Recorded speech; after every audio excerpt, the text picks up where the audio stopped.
right, good afternoon, ladies and gentlemen. I'm going to go ahead and call this regular meeting of the Finance Committee open at 2:39 in the afternoon. Thank you. All right. Are there any committee or public comments?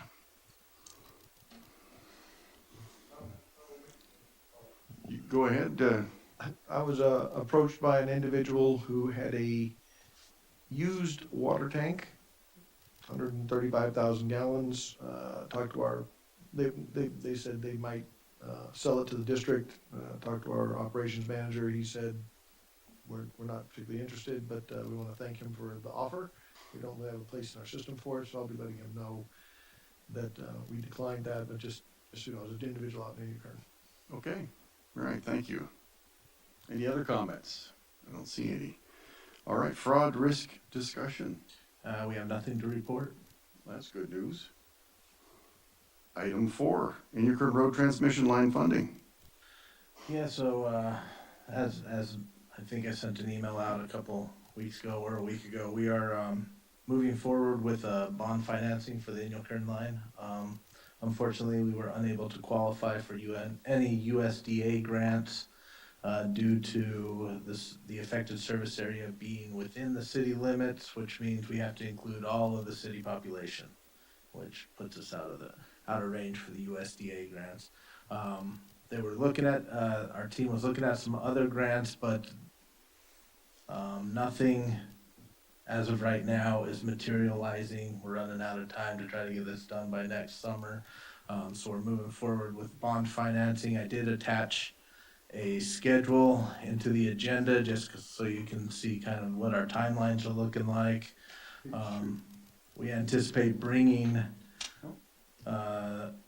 asking for authorization in the January board meeting, and receiving the funding in early February.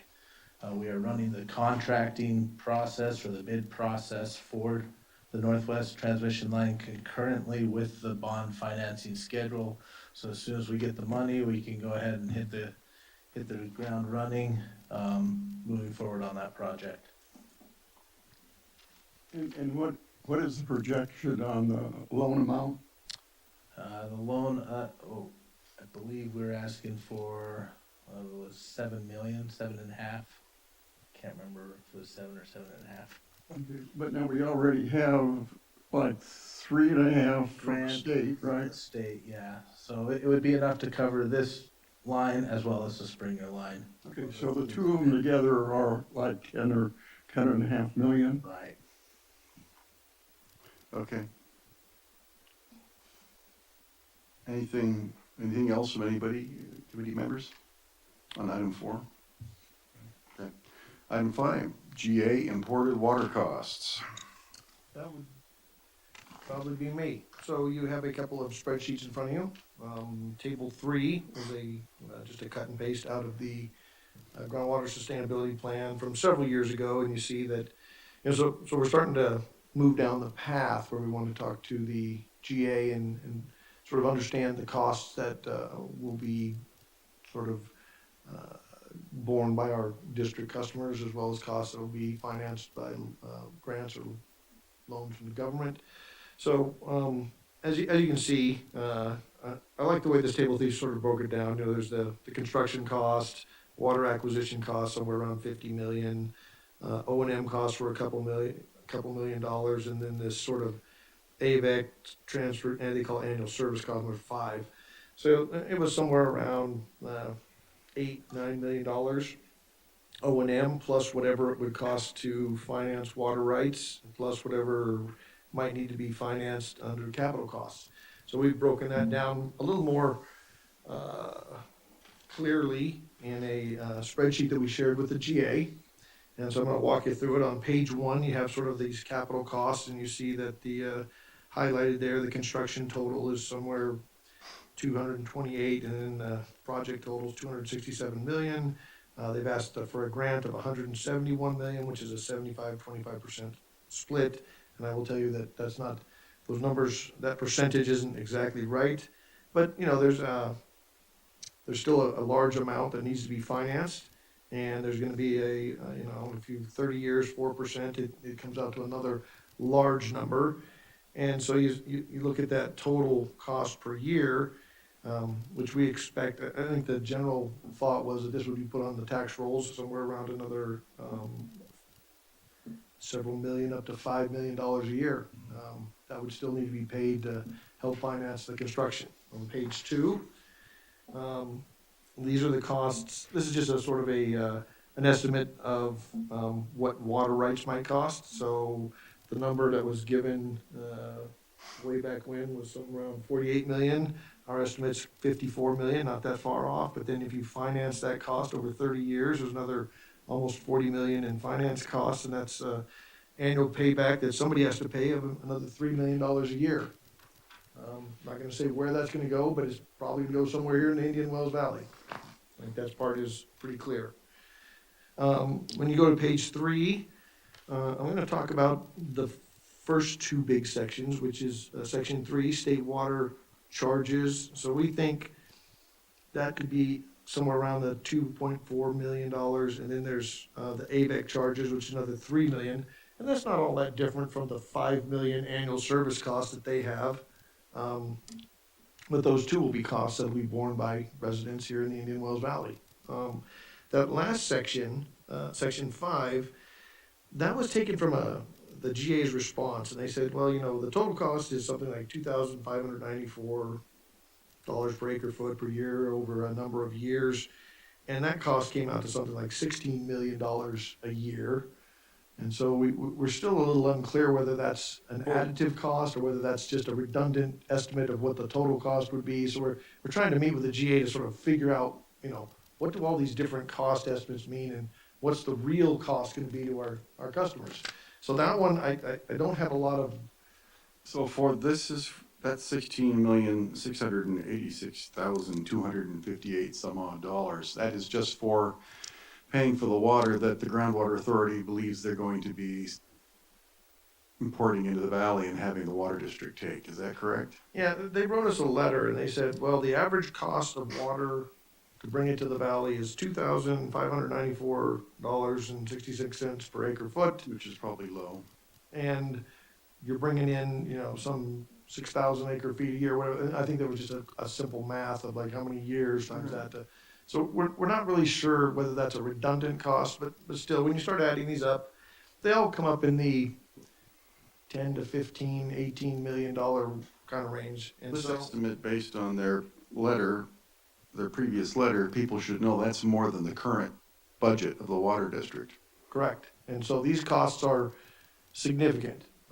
These are not trivial costs we're talking about. So that's why we think it's incredibly important to start this discussion. And we have made, multiple overtures to the GA to meet with them to try to sort of take the numbers that we've looked at and the numbers that they've looked at and say, okay, let's really try and figure out what is the cost that will be borne by the residents of the basin. Because we can say that we are certainly concerned with what our costs are going to be. And there's a lot of mitigating factors, whether certain litigation with Searles Valley Minerals goes one way or another, and they're bearing a large part of that cost, and they choose to remain, and there's a lot of other factors. But certainly, one aspect to consider is, you might call this a worst case scenario, and that is if Searles Valley Minerals finds water elsewhere or leaves the valley, and the farming is all gone, you sort of go, who's left to pay that bill? And that is really primarily the residents of the water district and the other several thousand people who live in the basin. And they will bear all of those costs, even if it's a reduced project because Searles Valley Minerals left. So we'd really like to understand those different scenarios, the one where Searles stays and the one where perhaps they go.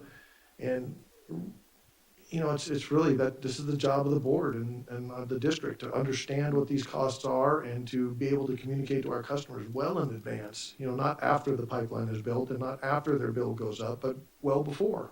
And so we're trying to do that. It seems to me that in the original engineer's report for the replenishment fee, the total amount of water that we were gonna bring in real water as opposed to how many water rights we needed. Seemed to me it was like 5,000 acre feet, sort of split in a half going to us and half going to Cerros Valley. That's kind of how And they now presented this has it. jumped significantly to, they're assuming that we will be using 6,000, not 2,500. Yeah, I think that 6,000 number, all those numbers sort of incorporate what I would call the presumption on the part of the GA that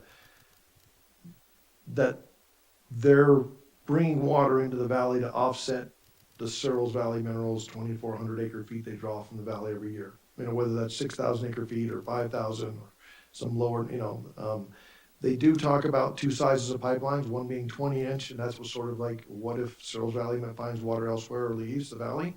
And then the 24-inch is more size to accommodate, if Searles Valley decides to stay.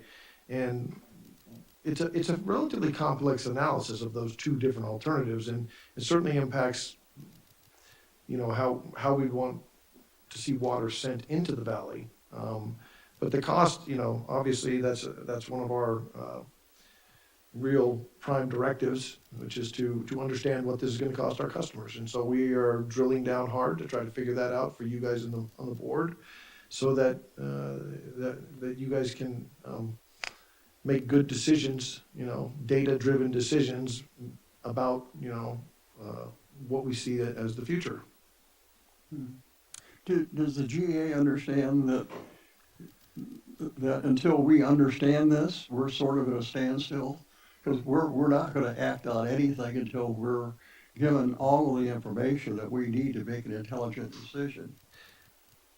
I think that's something that needs to be, I suspect they understand that, and I think I think the water district up to this point has sort of been, we certainly don't oppose the water pipeline project, but we don't understand it either. Yes. I think that's a fair assessment of how the district feels. And so to come to a decision about, support or not support, or maybe it should be smaller, maybe it should be bigger, or whatever, or there should be a different project, you really need to be able to understand the costs. And I think it's important. I mean, one of the other things I think is important to look at, and I've had some limited discussions with the GA about this, which is once you see how much this pipeline costs, do you need to go back and re-examine other things that have been looked at in the past that maybe were dismissed because they said, wow, that's really expensive, but all of a sudden when you compare it to 250 million of capital costs and 10 or 15 million dollars of annual costs, you start to say other things that may have seemed really infeasible in the past need to be compared against sort of that standard of what we're willing to spend. So I think those are things that need to be According to your assessed as well. sheet here, the annual cost is 31 million. Yeah, and that's, I do want to clarify that, because I'm worried that 31 million includes the 16 million, which I'm concerned could be Want to double count? potentially double counting. And that's why we need the GA's help, is to say, hey, help us understand, like, is that $2,000 an acre? And I can tell you, I've already noted that there are certain things, the $500 an acre feet from AVEC is actually going to be either Mojave water at 1,800 or another source of water at 700. So our estimate there is a little low. There are other things that need to be straightened out. So we're still so in the preliminary. I don't want to sit there and say, this is our number. We're not there yet. We are certainly at the point where we wish that we could coordinate with the GA and really understand it. I know the GA will tell you that, like, we're going to pay for the water rights acquisition by just continuing to charge this replenishment fee up until the point that goal is accomplished, the paying of the water. So that's one piece of how they're going to pay for it. And then there's other pieces that may But go on. it's still money that we're paying out. Of course, yeah. And so, I mean, so it has to be included in the cost. It can't be, yeah, we're gonna ignore it because, we're already charging you for it. you're already being charged for it. Yeah. No, we wanna know what the total cost is. Well, and you'd want to know how long you'd like to at least have an estimate of how long that might go on. How long does this replenishment fee continue? I mean, I find it, you just sort of need to know what the water's going to cost, but certainly you'd like to know, at least have an estimate of, like, okay, that fee is going to go on for 10, 20, 30, how long does it take? No. I don't know. That sort of depends on who's all absorbing that cost. Have you had any positive response from the groundwater authority with regard to having conversations about what the real costs are expected to be? Nope. We've requested communications with them. Yeah, I have a long series of emails back and forth where I have multiple times requested them to schedule a meeting. They were out on vacation and now they're too busy this week and they're How too long has busy this been next going week. on? Since about the beginning, I think the first request was sent on 2nd of October. Right, so it's over a month now. Yeah, it's over a month. They were on vacation and then they were busy, and they still haven't met with you. Yeah, so and that was sort of two separate emails, and so I have let the GA know via email that my belief is that they don't want to meet on this topic, and that is until I've let them know, I hope they prove me wrong, that they do decide to meet and discuss these costs by, because I've literally told them, my assumption is you don't want to meet and talk about this. They said, no, you're incorrect. I said, great, prove me wrong. And they have not proven you wrong yet. They have not scheduled a meeting. So I have go ahead, and I have a couple of comments. I went through and added up all of the annual costs from sections 1 through 5 or whatever, and they do add up to 31 million. Okay, per not year. including 6. So, Yeah. so now one of those 5, could be a duplicate of something else internally, but Yeah. they certainly do call Yeah. out $31 million of annual costs. Yeah, and I think this is, I think this is why it's important that as two government agencies, we meet and try to figure this out. I mean, Before we start clearing pathways and laying pipe, this needs to be nailed down. yeah, and I will say they're pressing ahead. We submitted NEPA comments. They're doing borings. I mean, they're moving ahead Okay. at a fairly aggressive schedule, and certainly, as I said in another meeting, we don't want to find out how much it's going to cost once the pipe is built and the water's here, and we send out water bills to people. Well, if they won't talk to you about it, it certainly sounds like they would rather that information come out after the pipe is already committed to rather than prior to it. But I would remind people who are interested in that you can still stop a project right in the middle of the project if it turns out to be unrealistic. And just going off the $16 million a year alone for water and operations, that's twice our budget. There are no other entities in the valley that will be able to pay for the imported water, and my impression is the groundwater authority expects us to take every drop that they import into the valley. That is exactly what their plan says. The chemical plant has already said they can't afford to pay $2,000 an acre foot. They say that will drive them into bankruptcy. There's no farm on the planet that can pay that kind of the water. And there are no mutuals or small water districts in the valley that are going to be able to afford to pay that. They can barely even afford to pay the maintenance fee on their list. So it'll only be us. And the people who are living, even if they magically are getting everybody in the valley to pony up for the cost of the infrastructure, it is the water district ratepayers, both private citizens and businesses, that will be paying for this imported water. And it will double their water bill at least. And they need to understand that this solution may be so expensive that it actually negatively impacts the valley and drives people out. Let's assume the plant in Trona goes bankrupt. They don't find any other water. We had 700 or so jobs that we're going to lose from the community right off the bat. And if I didn't have a job in the community, I would leave. So that's 700 people, which is not an insignificant number of people leaving the community. The other assumption that they're making is that we need 6,500 acre feet and the water district will pay for it. The water district is currently selling about 6,500 acre feet, but it has been, is it 55 now? I think it's down closer to 55. Sorry, stand corrected, 55? Well, I can tell you this, that one of the suggestions we think would be rational is to sort of bring some economists in, because there's some relationships between how much water costs and how much water gets used. And Yeah. I think if you talk about really significant increases to water rates, the consumption will go down to the point that there's just no way the water district could absorb wherever else it's used in the valley. There's going to be a sweet spot. I think that we could bring in economists, and I think that we should, but first, the groundwater authority should be asked to bring in economists because they should understand what the impact will be on the community. Well, There's that's a lot of part. discussion. They're gonna make us take 1,000 acre feet more than we're currently using. When our trend is actually to use less and less water every year, we may end up selling 4,000 acre feet of water, 4,500 acre feet of water, and having a 2,000 acre foot surplus that we have to pay for from the groundwater authority. On top of which, we're going to have to pay connection fees to a foreign, to an outside water company. Is it Mojave Water? Is that the name of it? AVEC. AVEC. We're going to have now AVEC. If you want to open a business or build a house in the valley, in our community, you're going to have to pay AVEC money, not just us, for connection fee. I don't think they've thought this through. I don't think they're eager to share the numbers because if people realize just how expensive this was going to be and what an impact it might have on the community, a negative impact. All of their talk about protecting growth becomes moot because the people won't be able to afford to live here. So, well, certainly, some things are relatively obvious. The intent of the plan is to have zero water for farming, so clearly farming is not gonna help pay to offset any of those bills. Should Searles Valley Minerals leave, who's left in the valley was really. There is only one. Yeah, there's sort of us, It's and us. I think we serve about, I would say, what, 75% of the remaining population in the valley, somewhere around there. So we would, at a minimum, absorb 75% of that cost if it were distributed evenly somehow. So that's a significant thing to consider. So it's all very well and good for them to move ahead briskly with their plan when they're basically spending other people's money and aren't held directly accountable for that expense.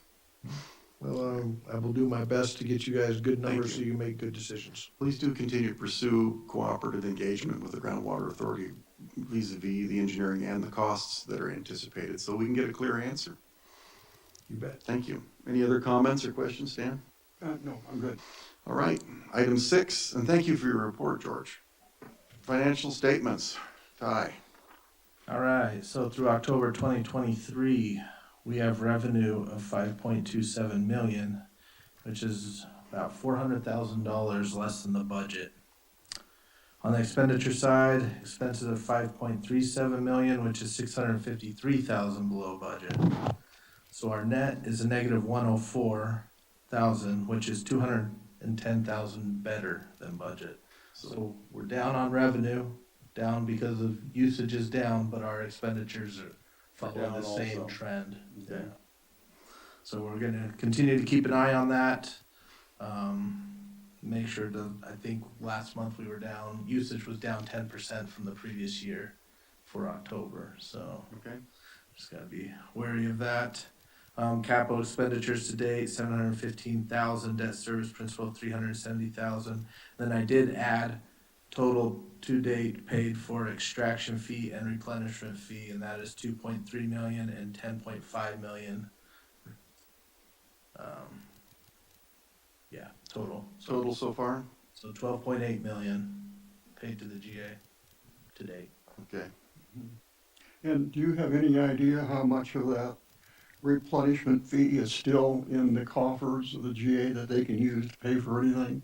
I think the last time we were looking at their financials, they had a balance of $4 million in the replenishment fee. Okay.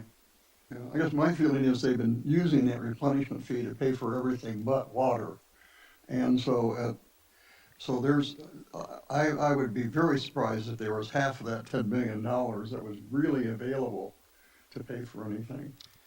I did review one of their financial statements, and I don't know if it was a missing account, but certainly on their financial statements, there was not anywhere near that amount of money in their, at least in the financial statements that I saw that were part of their board meeting minutes. I went through and reviewed, and I think they had somewhere around $5 million or $3 million or something, but it was nowhere near the amount that it looks like we paid them. Certainly haven't put that away in the bank that I can see. Yeah.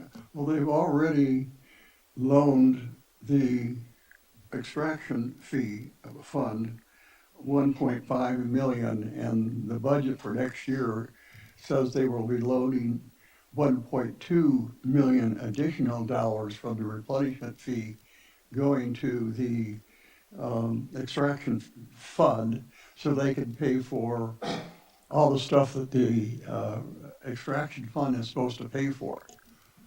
And so, I mean, I appreciate, by the way, the numbers on this sheet. They're very informative. Thank you. Okay. Is there anything else on financial statements? Okay, accounts payable disbursements, please. Okay, we got two sets here, so let's see, going through the first page. Nothing is jumping out, 36,000 in payroll taxes, normal. On page 2, there's several. We've got an Aqua payment for 25,000, which is the dues for Aqua, the yearly dues. We got the Aqua JPIA at 65,000, and that's our monthly insurance. We got CalPERS for 24,000, and that's our unfunded accrued liability for the retirement. So that's a monthly payment we make.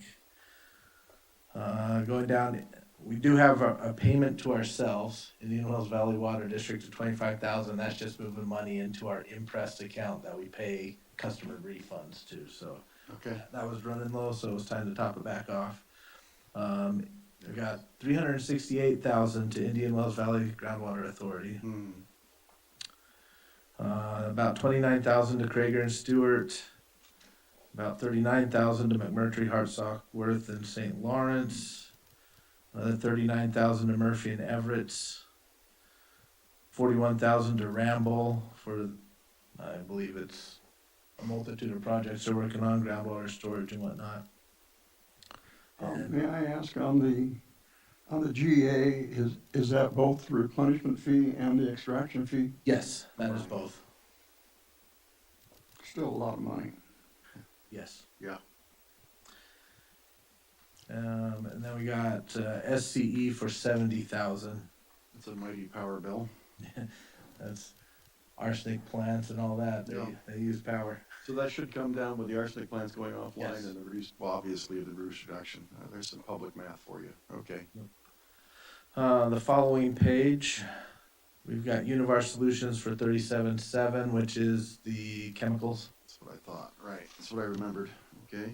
And then we have our Water Smart software for 25,000. That's our yearly license fee. That's an annual license. That's annual. Yep. Okay. Plug for Water Smart. If you have service from the water district and you don't already have the Water Smart app, please get it. It will inform you as to whether you've got a leak or not, and do so much faster than you would be if you were checking your email from messages from us periodically. It will help you a great deal if you do have a leak, because you can stop it quickly before your water usage runs your bill way up through the roof. Thank you. The following page, we've got, once again, about 26,000 payroll taxes. Okay. And then the last page, we've got 15,891 to Lenovo. That's for computer replacements. And then RSH Construction Services, 46,597 for the tanks and booster station project. Okay, and that's coming to a conclusion soon. The tanks are done, Okay. and I believe the booster station, they're scheduled tentatively for December to finish up. Very nice. Okay, thank you. Questions, comments? All right. No, I recommend that we recommend that the board pass this Accept report. I Accept agree. the report, I right? agree. We'll do that then. All right, future agenda items, anyone? Go ahead. Yeah, I'll pass. We'll discuss later. So the state passed a law requiring all utilities in the state of California to switch to battery-operated vehicles. Is that still on track, or am I right in remembering that that's been put on hold because it was such a hue and cry? I'm not aware. We'll find out. I will tell you that there were some comments on that very subject from the Navy base. Apparently lithium-powered battery cars cannot be within several hundred feet of explosive items due to some risks associated with them. And the And so- tendency to burst into flames, yes. Yes, To explode. so certainly, those are things that we should consider as well. I think that, particularly in emergency situations. I think that mandate would need some serious exemptions for certain types of situations. Could you please look into that and have a report, just a brief report for us on where the status is, so that we can take appropriate action? You know, Vince Fong or Shannon Grove might be good assets or resources for looking into that. They seem to be very responsive in the past. Okay, You know, Shannon Grove's our senator and Vince is our assembly okay. guy. Be a good reason to reach out and touch base. Yeah, and you need to Meet them anyway. not necessarily be their best friend, but you need to have a working relationship. Yeah. Okay, anybody else? All right, thank you very much, then I will go ahead and call this meeting adjourned at 3:09 PM. Thank you. Thank you. It was a long meeting.